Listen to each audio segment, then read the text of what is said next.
د شریعت په اصطلاح کې نکاح د ایجاب او د قبول د مخصوص الفاظو په ذریعه سره د سړی او د ښځې په مابین کې یو دایمي تعلق او رشته قائمېدو ته ویل کېږي چې دغه ایجاب او قبول څه ټایم چې الګ او جنې کوي د دوو گواهانو په موجودتیا کې د شریعت په نظر کې دغه جوړښت ته نکاح ویل کېږي. نکاح یو عظیم عبادت الله رب العزت ګرځولی دی. تمام مذاهب آسمانیه چې څومره دي د ټولو کې الله رب العزت نکاح حلال ګرځولی ده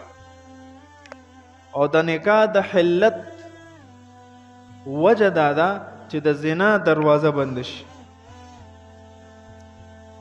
د زنا سد باب وشي. دکه وجه ده چې نبی کریم صلی الله علیه وسلم فرمایلی دی عالن النکاح ولو بالدف، نکاح عام کې د نکاح اعلانو کې اگر چې د تنبل په ذریعه باندې ولی نه د نکاح عام کېدل دا د زنا دروازه بندېدل دي.